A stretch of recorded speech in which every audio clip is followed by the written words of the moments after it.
Cook and ടേസ്റ്റിലേക്ക് എല്ലാവർക്കും സ്വാഗതം. ഇന്ന് ഒരു സ്പെഷ്യൽ ബിരിയാണി റെസിപ്പി ആയിട്ടാണ് ഞാൻ വന്നിരിക്കുന്നത്. നമുക്ക് റെസിപ്പിയിലേക്ക് പോകുന്നതിന് മുന്നേ ആയിട്ട് ഞാൻ മുന്നേ ഒരു ഷാപ്പിലെ മീൻകറിയുടെ റെസിപ്പി ഇട്ടിരുന്നു. അത് കണ്ടിട്ട് എൻ്റെ സബ്സ്ക്രൈബർ ചെയ്തതാണ്. Thank you Shini. ഇത് ബനാന കേക്കിൻ്റെ ഒരു റെസിപ്പി ഞാൻ പോസ്റ്റ് ചെയ്തിട്ടുണ്ടായിരുന്നു. ഇത് ജെപ്സി ചേച്ചി കുവൈറ്റിൽ നിന്ന് ചെയ്ത് നോക്കിയിട്ട് എനിക്ക് അയച്ചു തന്ന ഫോട്ടോയാണ്. താങ്ക് യു ജെപ്സി ചേച്ചി. അപ്പോൾ മുന്നത്തെ വീഡിയോ കണ്ടിട്ടില്ലാത്തവർക്കായിട്ട് ഈ വീഡിയോയുടെ ഏറ്റവും അവസാനം ഞാനതിൻ്റെ ലിങ്ക് കൊടുത്തിട്ടുണ്ട്. അതും കൂടി ഒന്ന് കയറി കാണുക. എങ്കിൽ നമുക്ക് കുക്കിംഗ് സ്റ്റാർട്ട് ചെയ്യാം. ഏകദേശം 5 സവാള എടുത്തിട്ടുണ്ട്. പിന്നെ ആവശ്യത്തിന് പുതിനയില, പിന്നെ ഏകദേശം 8 പച്ചമുളകോളം എടുത്തിട്ടുണ്ട് ഞാൻ. പിന്നെ ഏകദേശം 1 കിലോഗ്രാമിൽ കൂടുതലുണ്ട് ചിക്കനിൻ്റേത്. പിന്നെ മല്ലിയില, ഇഞ്ചി, വെളുത്തുള്ളി 1/2 വെളുത്തുള്ളിയാണ്. ഏകദേശം 100-150 ഗ്രാമോളം കാഷ്യൂനട്ട് എടുത്തിട്ടുണ്ട്. കാഷ്യൂനട്ട് ചെയ്യേണ്ടത് വെള്ളത്തിയിട്ട് കുതിർക്കുക. ഏകദേശം ഒരു അരമണിക്കൂറെങ്കിലും കുതിർക്കണം. കുതിർത്ത് അതിന് അരച്ചാണ് ഞാൻ ഇതിനായിട്ട് ചേർക്കുന്നത്. അരി ബസ്മതി റൈസ് ഞാൻ എടുത്തിട്ടുണ്ട്. അത് ഏകദേശം 3.5 കപ്പോളം ഞാൻ എടുത്തു. അതും വെള്ളത്തിയിട്ട് കുതിർക്കണം, അരമണിക്കൂർ കുതിർക്കണം. ഞാനിപ്പോൾ വെള്ളം ചൂടാക്കാനായിട്ട് വച്ചിട്ടുണ്ട്. അത് നല്ലവണ്ണം തിളയ്ക്കണം. തിളച്ചിട്ട് അതിൽ മസാല ഇട്ട് കൊടുക്കുക. വെള്ളത്തിന് വേണ്ടുന്ന, അതായത് അരി വേവാനായിട്ടുള്ള മസാലയാണ് നമ്മൾ ഇട്ട് കൊടുക്കുന്നത്. ഏലക്ക ഇട്ടു, ബേ ലീവ്സ് ഇട്ടിട്ടുണ്ട്, പട്ട ഇട്ടു, ഏലക്ക ഇട്ടു. പിന്നെ വേണ്ടുന്നത് കുരുമുളക് ഇടുന്നുണ്ട്. ഗ്രാമ്പും കുരുമുളകും കൂടെ ഇടുവാണ് ഞാൻ. പിന്നെ ആവശ്യത്തിന് ഉപ്പ്. ആ നേരം കൊണ്ട് നമുക്ക് ഈ സവാള ഒന്ന് വറുത്ത് കോരാം. സവാള അധികം ഒന്നും വേണ്ട. ഏകദേശം ഒരു സവാള, ഒരു വലിയ സൈസ് സവാളയാണ് വറുത്ത് കോരുന്നത്. ഞാനിതിൽ ഗാർണിഷ് ഒന്നും ചെയ്യുന്നില്ല സവാള വെച്ചിട്ട്. ഞാനിത് ചെയ്യുന്നത് അരച്ച് ഇതിൻ്റെ ഗ്രേവിയുടെ കൂടെ ചേർക്കുക ചെയ്യുന്നത്. അങ്ങനെ ചേർക്കുന്നതുകൊണ്ട് ടേസ്റ്റ് ഇച്ചിരി കൂടുതലാണ്. ഒന്ന് ചെയ്ത് നോക്കുക. സാധാരണ നമ്മൾ ചെയ്യുന്ന പോലെ അല്ല ഇത് ഞാൻ ചെയ്തിരിക്കുന്നത്. പക്ഷേ നല്ല ടേസ്റ്റിയാണ്. കഴിച്ചവരൊക്കെ പറയുന്നത് ടേസ്റ്റിയാണെന്ന് തന്നെയാണ്.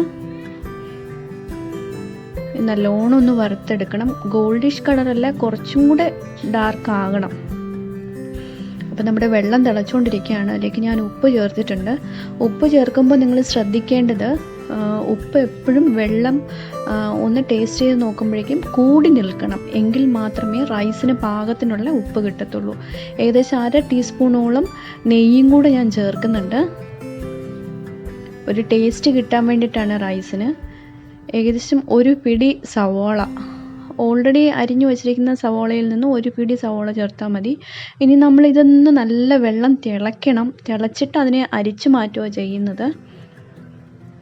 നല്ലവണ്ണം ബ്രൗണിഷ് ആയിട്ടുണ്ട്, കണ്ടല്ലോ. ഈ ഒരു കളറിൽ നമ്മൾ എടുക്കണം.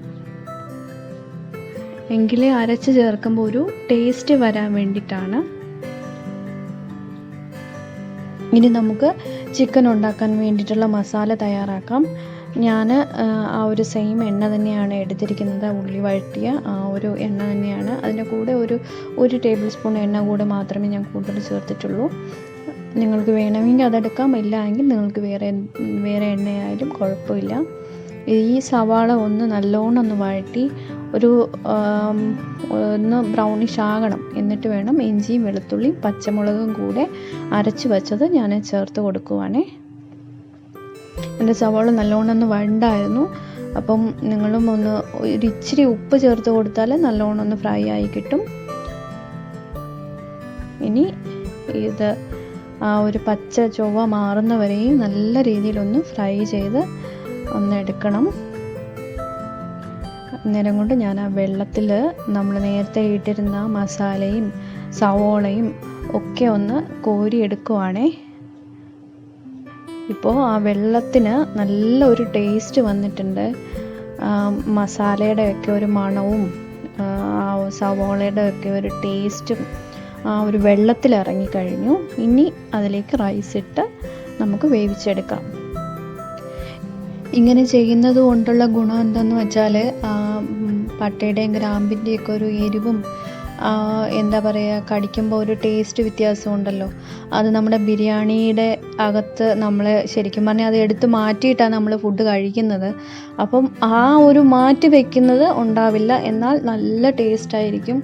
സാധാരണ ബിരിയാണി നമ്മൾ ഉണ്ടാക്കുമ്പോൾ അതേ ഒരു മസാലയുടെ മണവും ടേസ്റ്റും ഒക്കെ ഇതിനുണ്ടാവും. അപ്പോൾ ഇങ്ങനെ ഒന്ന് ട്രൈ ചെയ്ത് നോക്കുക നിങ്ങൾ. എൻ്റെ ചിക്കൻ്റെ മസാല റെഡി ആയിക്കൊണ്ടിരിക്കുകയാണ്. ഞാൻ രണ്ടും ഒരുമിച്ചാണ് ചെയ്യുന്നത്. നിങ്ങൾക്ക് വേണമെങ്കിൽ രണ്ടും സെപ്പറേറ്റായിട്ട് ചെയ്യാം. കുറച്ച് ടൈം ലാഭിക്കാൻ വേണ്ടിയിട്ടാണ് ഞാൻ അങ്ങനെ ചെയ്തത്.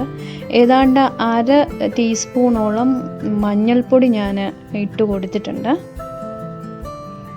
നല്ലവണ്ണം വഴണ്ടിട്ട് വേണം മുളക് പൊടി എടുക്കാനായിട്ട്. മുളക് പൊടി ഒരു 1.5 ടീസ്പൂണാണ് ഞാൻ ഇട്ട് കൊടുക്കുന്നത്. ടീസ്പൂണിലാണ് ഇടുന്നത്. ഓൾറെഡി നമ്മൾ 8 പച്ചമുളകോളം ചേർത്തിട്ടുണ്ട്. ചിക്കൻ മസാല 1 ടീസ്പൂൺ ഞാൻ ഇടുന്നുണ്ട്. മുളക് പൊടി കുറച്ച് മതിയെങ്കിൽ കുറച്ച് ചേർക്കാം. പക്ഷേ ഏകദേശം ഒരു 3 കപ്പ് റൈസ് ചെയ്ത് വരുമ്പോൾ ഇതൊരു വലിയ എരിവായിട്ട് എനിക്കത് തോന്നാറില്ല. നിങ്ങൾക്കത് എരിവോ കൂടുതലായിട്ട് തോന്നിയാൽ ഓക്കെ, അത് മാറ്റാം. ഇനി ചിക്കനിൽ വെള്ളം ചേർത്തല്ല, വെള്ളം ചേർക്കാതെ ഇതൊന്ന് ആ ചിക്കനിലുള്ള വെള്ളം കൊണ്ട് തന്നെ നല്ലോണം ഒന്ന് വേവിച്ചെടുക്കണം ആദ്യം. ഇതൊന്ന് ഇളക്കി കൊടുത്തിട്ട് നല്ലവണ്ണം ഒന്ന് ഇളക്കി കൊടുത്തിട്ട് ഒന്ന് അടച്ച് വച്ച് വേവിക്കണം. ചിക്കൻ്റെ വെള്ളമൊക്കെ ഒന്ന് ഇറങ്ങി ആ മസാലയൊക്കെ ഒന്ന് പിടിച്ച് വരണം. ഞാൻ അതിനായിട്ട് അടച്ച് വെച്ച് വേവിക്കുവാണ്. ഇത് അങ്ങനെ വേവാനായിട്ട് അനുവദിക്കരുത്. ഒരു പകുതി മാത്രമേ വേവാൻ പാടുള്ളൂ. ഒന്ന് കൈകൊണ്ട് അമർത്തി നോക്കുമ്പോൾ ഒന്ന് പൊട്ടി വരണം. അത് മാത്രമല്ല, കഴിച്ച് നോക്കുമ്പോൾ ആ പച്ച ചൊവ്വ, അതായത് പച്ച റൈസ് നമ്മൾ കഴിക്കുമ്പോൾ ഒരു ടേസ്റ്റ് ഉണ്ടല്ലോ, അത് മാറി. എന്നാൽ നല്ല ചോറിൻ്റെ ഒരു ടേസ്റ്റും ആകാൻ പാടില്ല. ആ ഒരു ടേസ്റ്റ്, ആ ഒരു പരുവത്തിൽ ഇത് എടുക്കണം. കാര്യം ബാക്കി നമ്മൾ ദം ചെയ്യുന്നുണ്ട്, അപ്പോഴത് വെന്തോളും. ആ ഒരു പകുതി വേവിൽ എടുത്ത് വയ്ക്കുവാണ് ഞാൻ. നേരം കൊണ്ട് ഞാൻ ആ സവോളയും നമ്മൾ വറുത്ത് വെച്ച സവോളയും കാഷ്യൂനട്ടും കൂടെ ഒന്ന് മിക്സിയിൽ അരച്ച് പേസ്റ്റാക്കി എടുക്കുകയാണ്. നമ്മുടെ ചിക്കൻ ഏകദേശം റെഡി ആയിട്ടുണ്ട്, വെന്തിട്ടുണ്ട്. ഇനി ഇതിലേക്ക് ഞാനിപ്പോൾ അരച്ച് വെച്ച സവോളയും കാഷ്യൂനട്ടും അതിൻ്റെ പേസ്റ്റ് ഒഴിച്ചു കൊടുക്കുവാണ്.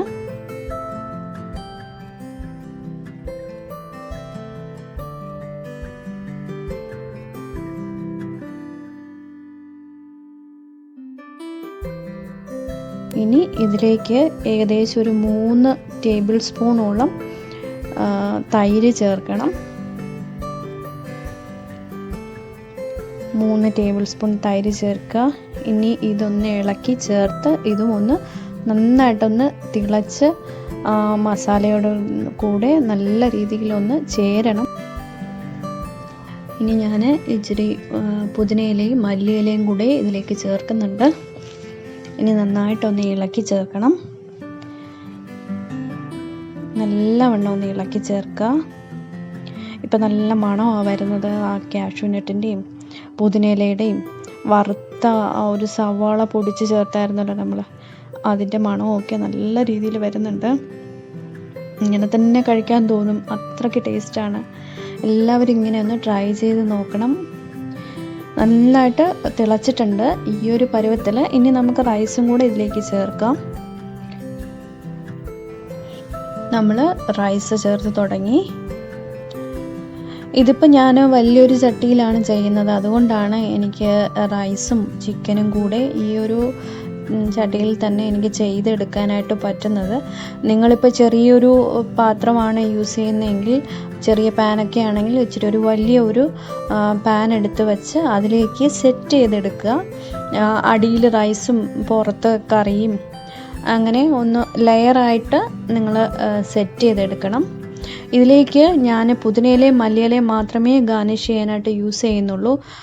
ഞങ്ങൾക്കിവിടെ കുഞ്ഞുങ്ങൾക്ക് അധികം ഈ കാഷ്യൂനട്ടും കിസ്മിസും ഒന്നും താല്പര്യമില്ല, അതുകൊണ്ടാണ്.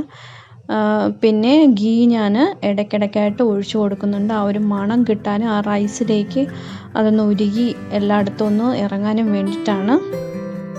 ഞാനിതിലേക്ക് കാഷ്യൂനട്ടോ കിസ്മിസോ ഒന്നും വറുത്ത് ചേർക്കുന്നില്ല. നിങ്ങൾക്കത് ചേർക്കാം. ജസ്റ്റ് ഒന്ന് നെയ്യിൽ വരട്ടിയിട്ട് ചേർത്താൽ മതി. ഇനി ഒന്ന് അടച്ചു വെച്ച് ഒന്ന് ദം ചെയ്തെടുക്കണം. അതിനായിട്ട് ഞാനൊരു ഇരുമ്പിൻ്റെ പാനാണ് എടുത്ത് ചൂടാക്കാനായിട്ട് വയ്ക്കുന്നത്. ഇതിലേക്ക് ഒരു 15 മിനിറ്റ് മീഡിയം ഫ്ലെയിമിൽ ഞാൻ ദം ചെയ്തെടുത്തിട്ടുണ്ട്. സ്വാദിഷ്ടമായ ബിരിയാണി റെഡി ആയിട്ടുണ്ട്. എല്ലാവരും ഇതൊന്ന് ട്രൈ ചെയ്യുക. മറക്കാതെ എൻ്റെ ചാനലിൽ കൂടി സബ്സ്ക്രൈബ് ചെയ്യണം. താങ്ക്